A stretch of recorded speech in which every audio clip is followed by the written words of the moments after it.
Welcome to the Healing and Love series. I am your host, Coach Takenya K, and tonight's conversation is powerful and meaningful about love. Today, I sit down again with author Jamil Huie to discuss his book, The Concept of Love, The Science in Love.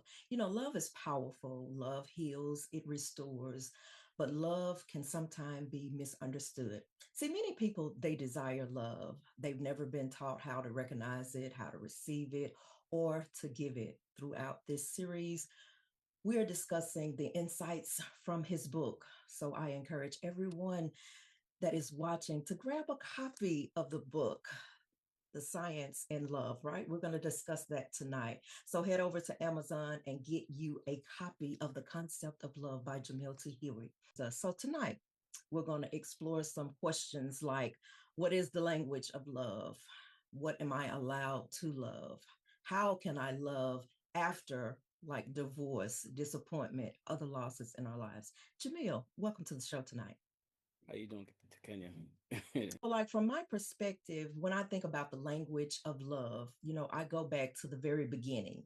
Mhm. Like for me, it's like in the beginning where God, he's very masterful and meticulous on how he created male and female, like Yes. in order to procreate, to bring forth more life, into the earth.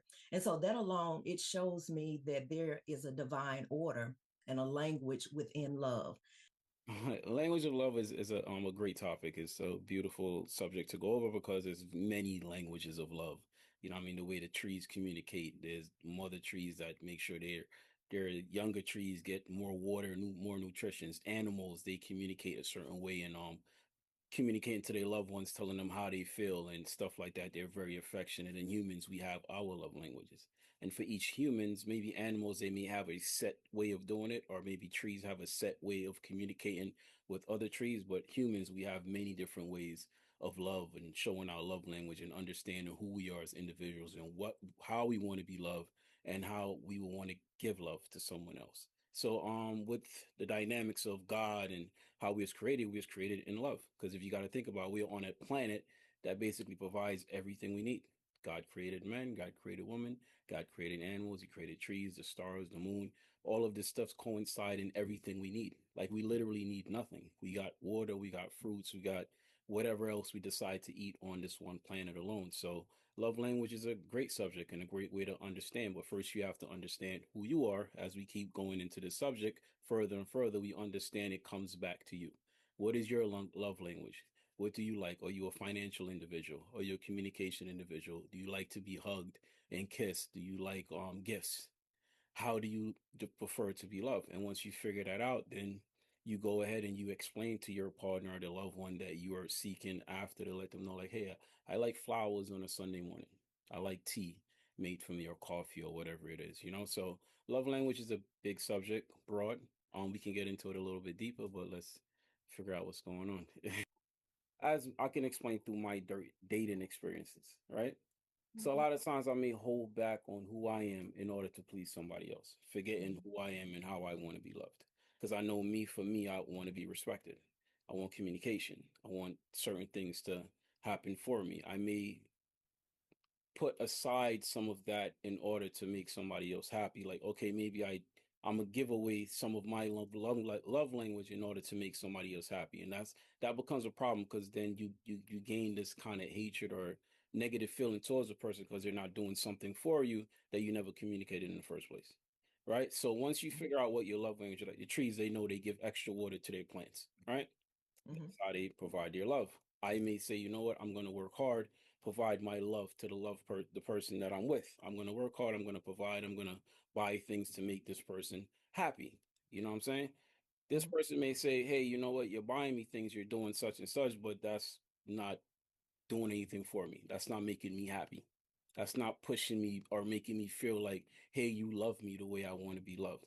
And that's what I'm saying with the love language. This is why communication is key. Hey, this person may be providing, and they may feel like, hey, you know what? I'm doing the right thing. This is how I show my love. So this person must know that I love them. But in retrospect or in reality, they don't know anything. They just know that you just paid a bill, you just bought some food, and then that's it. And then you went about your business. You didn't give them a hug this morning. You never said, hey, I love you. You didn't buy them flowers. You didn't do the things that this person may or may not want. But the problem where that will come is, as again, like I said, communication. Maybe the person never said, hey, you know what? This is how I want to be loved. This is Mhm. my love language. And maybe you have not communicated that back with the person and say, you know what? Hey, this is how I want to be loved as well. So it's kind of like it's a give and take, but it's just communication, talking about it. I was having a conversation with someone else, and they said that their love language is working hard.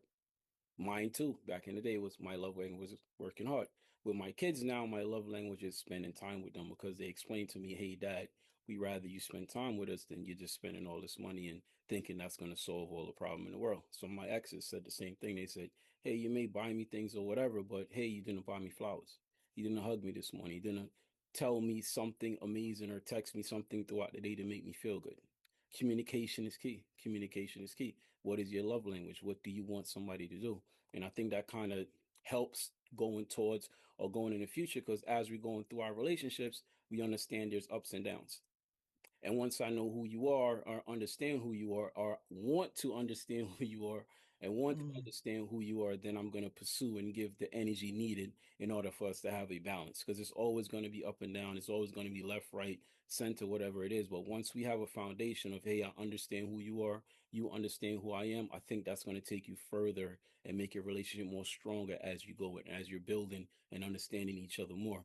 And also, I was having this wonderful conversation with somebody the other day and Mhm. saying, why don't people in relationships date? Because they said a person you met today is not the person that you would have met 5 years ago. Mm.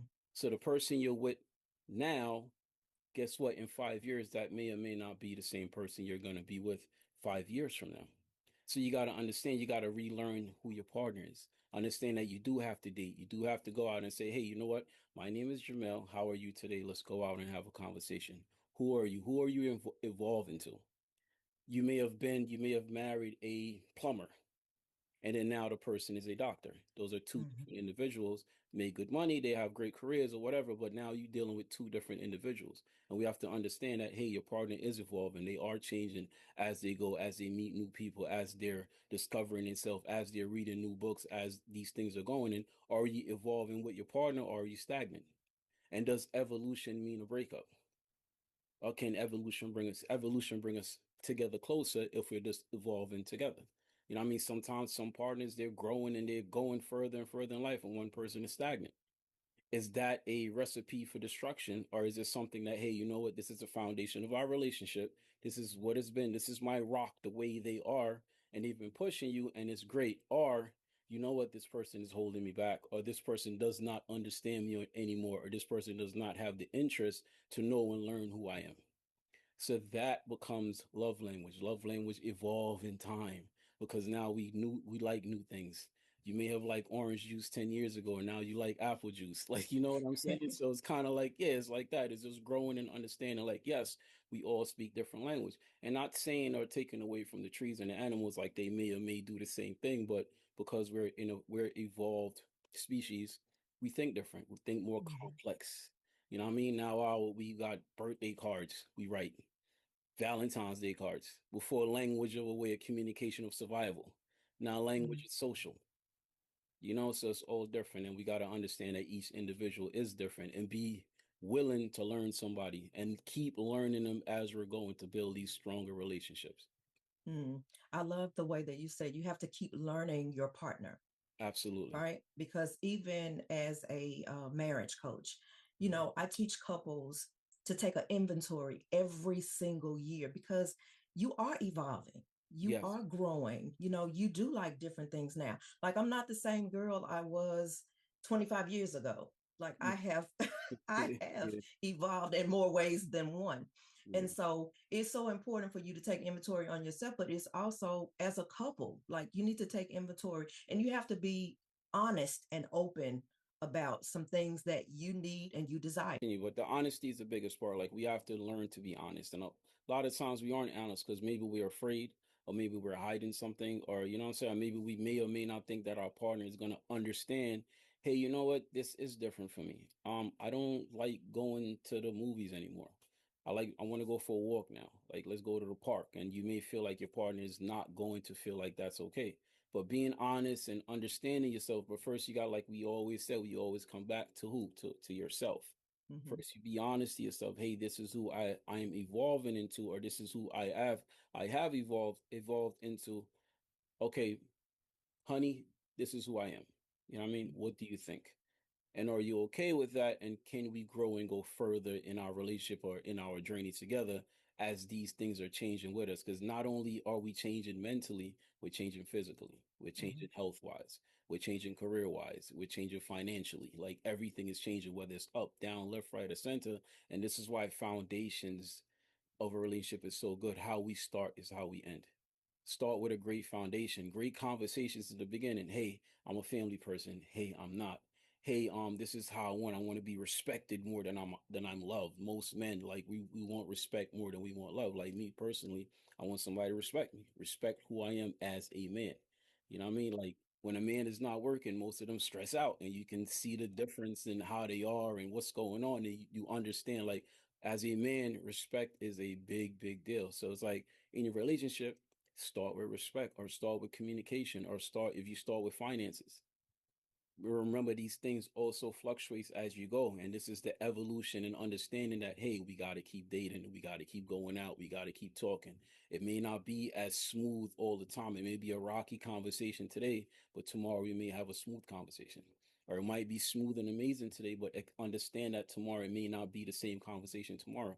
Communication, love language, what's happening, what's going on, babe, what are we doing, how are we evolving. Have a meet. I've seen a thing on IG the other day. This couple, strong couple, very successful. They have businesses and stuff going on. And what they do, like you said, at the end of the year, the calendar year, whatever their calendar year is, they rent a hotel. They stay there for, like, I don't know, 48 hours, 24 hours, and they go through everything. They go through their Hmm. finances. They go through whatever's going on in their relationship. They go through the changes that they're going through as a couple, and this has kept their relationship growing and going strong. These are things that we need to incorporate in our relationships. Incorporate sitting down and having a conversation. I have friends that they say they trying to talk to their partner about their finances, and next thing you know, it's like an eruption of arguments and fight. And I'm like, why? Like, are you guys doing this together, or? But some people take certain things personal. And that's why communication in the beginning is key. Understanding somebody, like, okay, this person feels like, hey, my finances is private and I cannot do this with somebody else, then you got to think about it. Hey, is this somebody I want to go forward with? Because maybe in the future, things may get a little change or a little rocky. Hey, we can't share certain things. You can't grow. You know what I'm saying? So that's why foundation is key. Foundation is key. Talk, have a conversation, present who you are, present what you're looking for. And I think that helps going forward. And honesty is the major, major key. Being honest more than likely is going to get somebody to be more honest with you. Not all the time, but more than likely, if you be honest and be upfront, people are going to be honest right back to you. Yeah. And I also think this too, Jamil. I think what you need to do when you're having those honest communication, those talks, it needs to be in a place where you feel safe.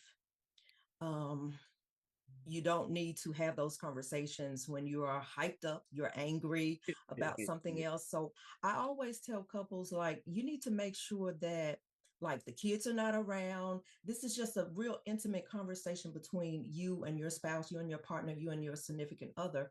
And I just think that the setting, it needs to be a safe setting for you to have the conversations. A lot of times, like, drinking is involved in a lot of these conversations, and that will hype something up, real quick, real fast. We can go from 0 to 100 real quick.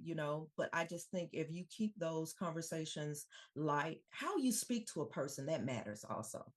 You said maybe for the next 2 hours you can set a time alarm. Hey, we don't have a drink today. Or hey, we don't smoke. I don't know what anybody does as a recreational, that's your business. But in those settings, in those moments, knowing that distractions and outside influencement, and that does not only mean people, like we said, alcohol is a form of distraction. You know what I mean? Any type of substance is a form of distraction. So you keep this time and place secret between you two, and you say, hey, yo, this is our time. It is non-negotiable. And knowing that, hey, everything is on the table in this moment. You may or may not say, you know what, have a list, write a list of Things that, hey, you know what? Maybe you don't have to share this today, but later on down the line, we'll have to share this part. Maybe you don't want to share your finances. Maybe you Hmm. don't want to share about your health or whatever it is. But as a couple, what's the most important part for us to grow together? Are we going to start a business together? Are we planning to have kids together? What's going on with our current kids? Are we raising them the proper way? Is your beliefs, are we instilling the right beliefs in our kids as a combination? Okay, you may believe a certain things, I may believe something else, but are we combining the two? Are we fighting on, okay, what we want our kids to go forward in Christianity, or they Muslim, or they this and that? And we just know that, okay, once we're sitting down, we're talking about everything in a place of quiet, a Hmm. place of, like you said, secret, and there's nothing else going on but us. Like, you know what I'm saying? Us. This is what we're doing. How are we going to grow? How are we going to build? What are we planning on doing the next year, the next 6 months, the next 5 years? How are we planning to grow and understand this is serious? Like, this is not playtime. This is us delivering and understanding that, hey, this is our life together. This is breathing. You know? Mm. So, yes, the space is very important. So there was a question that was asked, like, am I allowed to love again while still feeling afraid? I've talked to a couple of people, they're going through a divorce, Mhm. breakups, these disappointments. And so my answer would be like, yes, you are allowed to love again. Fear after loss is normal. Yes, it is. Yeah. It's very normal. So I just wanted to know your take on, am I allowed to love again after all of this disappointment? Yes, you are. Yes, you are. But it's going to take a lot of work on your end, because when we fall, we end up, if we don't build and realize who we are as individuals, we end up falling into the same trap again.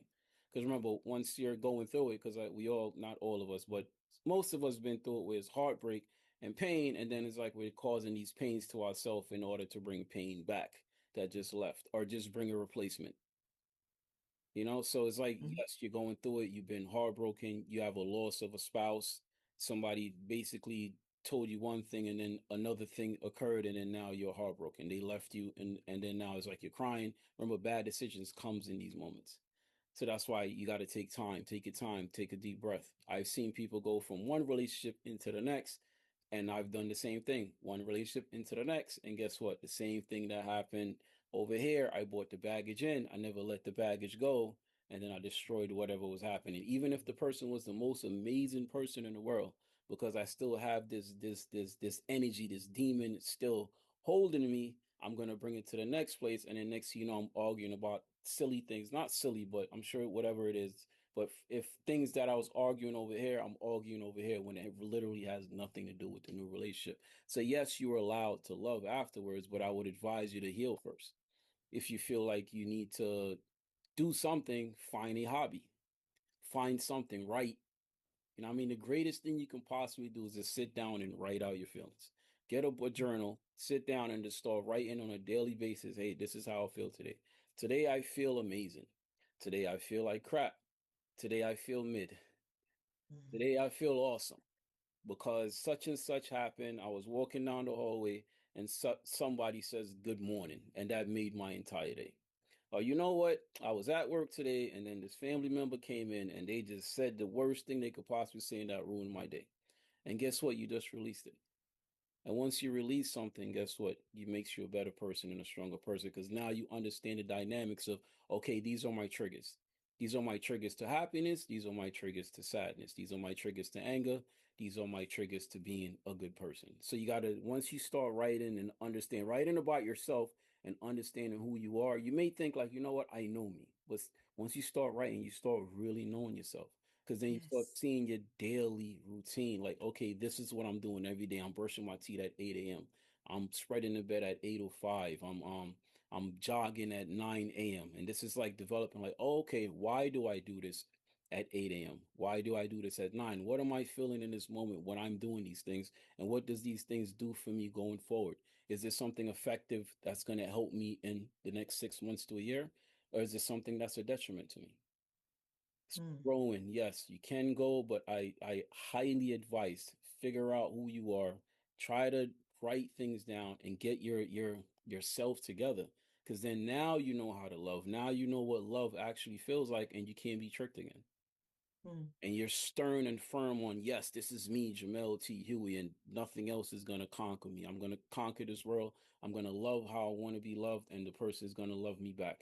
You know what I'm saying? So, yes. And a long story short, yes, you can. I would also like to add this, like being afraid doesn't mean that you are broken. Absolutely. It just simply means that you've experienced something real. Something real has just happened. And like you said, healing is the key, while still trying to, learn how to love instead of allowing that fear to completely shut your heart down. Because I know for women, sometimes we can shut ourselves down, just write love completely off after, a guy has broken our hearts. But love after pain, it looks different for a lot of us. Yeah. We move slower, but Yeah. we're thinking about the deeper things that are going on inside of our mind, our body, our spirit. Yeah. Yeah. And you can heal while you're going through pain too, because I've spoken to a lot of females at my time. Now my conversations are much deeper, so people are like coming to me, family, friends, and they're like talking to me about these things. And I had a few people, but I had one particular story where my friend was explaining to me. She was saying basically she was going through something with her ex-husband, and he was a gigolo or doing whatever he's doing out there. But she said as he's doing these things, she said her mind went first. So she said she Mm-hmm. was healing in her mind first. She said she was still, you know what I mean, doing whatever with her husband, but that's physical. But she said mentally she had to fix herself while she's going through this stuff. Then she had to fix herself spiritually. Then her body went where her body didn't want the person anymore. And then she finally found the strength to walk away, but she walked away a healed person. And in the process of her walking away a healed person, he became the ill person as she left. And then he said, "Hey, why you do me like that?" And she just shook her head and said, "Yo, bro, like you've been doing me this crazy." So she said she Wow. already healed, got herself together. Now I'm strong. Now, you know what I mean? Who she is. And she walked away with her shoulders high. When Mm-hmm. she left, he fell because she was healing while he was doing her dirty, and then he was just doing what he's doing. He wasn't fixing himself. He was just having Mm-hmm. time doing whatever he's doing, and that's also an issue. Like we're thinking, hey, we're harming somebody. They're building themselves up, and you out there doing what you're doing. You destroying who you are, and you just lost the best thing you ever had in your life, and then now you're sick. Like you understand what I'm saying? So Wow. you blaming her. So you can heal while the point of this story is like you can heal while you're going through the process of being hurt. You can't heal while you're going through the process of people destroying who you are or hurting you and making you feel bad. You just got to understand it's a harder road to travel. But sometimes we're not, and I'm not saying it's a weakness. Sometimes we're just not strong enough to walk away. And we got to just start here. Then you start with your spirit, then you start writing, then you start, you know what I mean, fixing yourself, understanding. And then now this person that was such a the most amazing person in the world, they become ugly. And once they become ugly, guess what? You can walk away.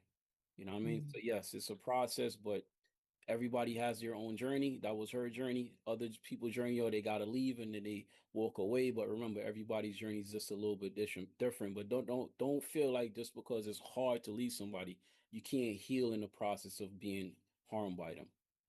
So I want to bring something into the conversation that came up either last week or week before last, and there was a question that I posed. So, who is more secretive in a relationship? Is it a man or is it a woman? And so, when the poll came back, many men were like, women are more secretive. And then, of course, the women, no, y'all are more secretive.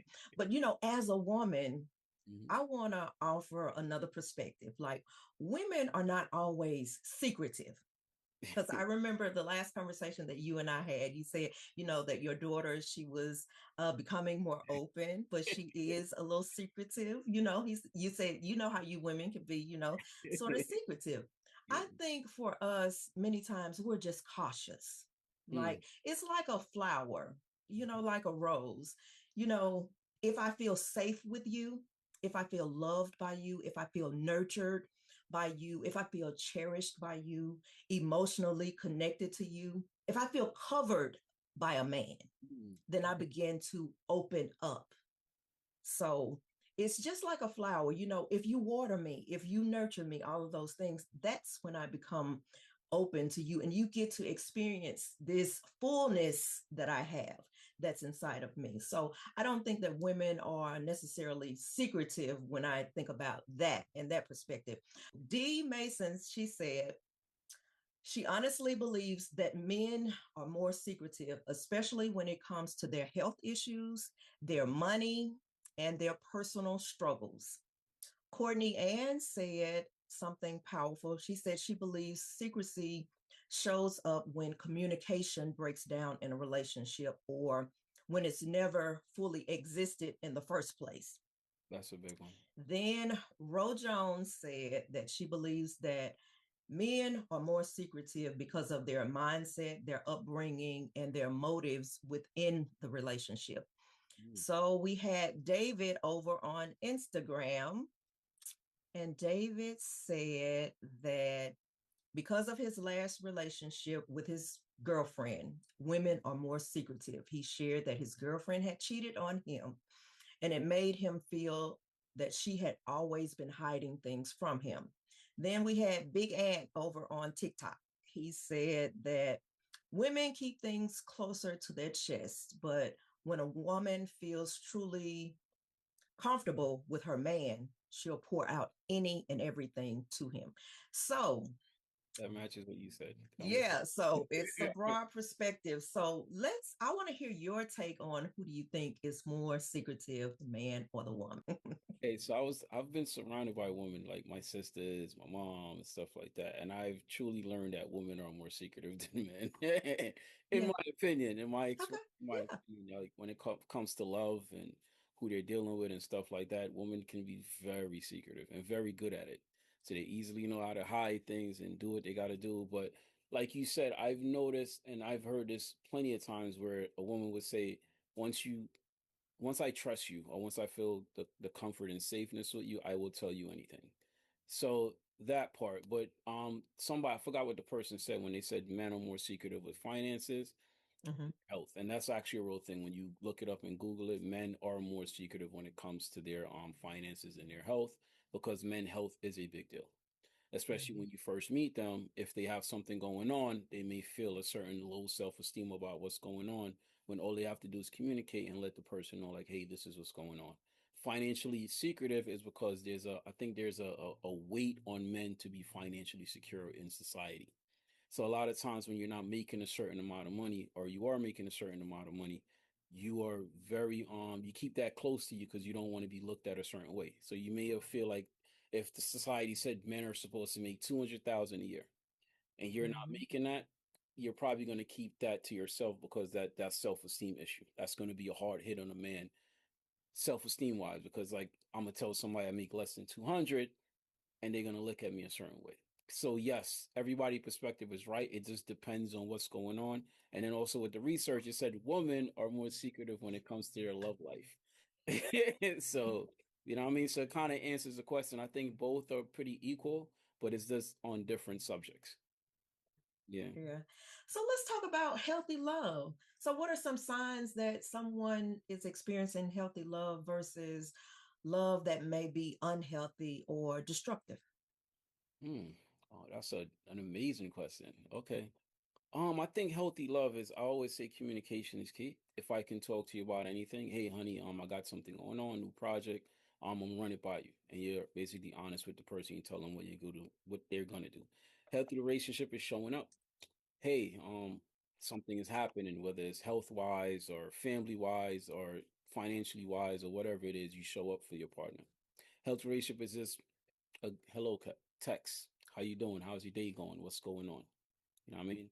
I Mhm. think unhealthy signs of people is just not there. The lying, a lot of lying, a lot of excuses for certain things not being there, and not being honest about certain things. And you can tell most of the times when people are like this being completely dishonest and completely full of crap. Like, you know what I'm saying? So I think when people are not showing up, when they're not, you know what I mean? That's the minimum, the bare minimum. They're not even reaching out to you to say, hey, how you doing? How was your day? They're not helping you out with anything. Maybe you're going through something and they're not there. I have a situation now with a family member. They're going through a very harsh medical situation. You know what I mean? Mhm. And their spouse or the person that they're with is not there. That's signs of an unhealthy relationship because it's kind of like you was there when everything was all good, now that everything is kind of like in the toilet or the person is going through a struggle, now you're just not there at all. Like Yeah. it's just kind of ridiculous. I just think like healthy relationship is showing up. Unhealthy relationship is basically not showing up. And I don't think you need to go you can go beyond that, but you know what I mean? We all go through certain things. You know what I mean? We'll all go through our struggles financially, you know what I mean, communication wise, stuff like that. But I think showing up is key. Like, does this person show up for you in all your goods and your bads and in betweens? Or is the person there and are they supportive? Are they helping you? Are they showing you a way like say, you know what, I'm gonna support you through this. I know you're going through something right now with your, I don't know, your aunt, your cousin, your kids, whatever it is, and they just there. Even if they're there in silence, at least they're there. Before we close tonight, I want to ask you one final question. If you could leave our audience with one truth about love that everyone should carry with them throughout their lives, what would it be? Truth about love that you can carry. Hmm. That is there. I mean, believe in it. I think a lot of times, but not a lot of times, but sometimes we don't believe in love and we think that, you know what I mean, because we've been through all this craziness that love is not real. I've been through it and I did a research on it because I thought it wasn't real and I wanted to prove that it wasn't real. But I think like this belief that love is there. It's just that we have to open our eyes a little bit wider and kind of look around, look to the left, look to the right, look behind you, look around, and you can find it. But believe that love is there regardless of what's happening in your life. Hmm. Thank you so much for joining us tonight for the Healing and Love series. And thank you, Jamil Huie, for sharing your insight and wisdom with us. I enjoyed this conversation. And I encourage you guys to get a copy of The Concept of Love so you can continue this journey with us throughout the series. Because love is not just something that we feel, love is something that we love, we learn, we understand, we grow through, and we become better at giving it. And remember this, the way we love people will always leave a mark on our lives. So let that mark be of healing, of truth, and transformation. Thank you so much for joining me on the Healing and Love series. Also, Jamil, the next conversation that we have, I want to talk about sunflower. All right, you got it. Okay, guys, thank you so much for joining us. Good night.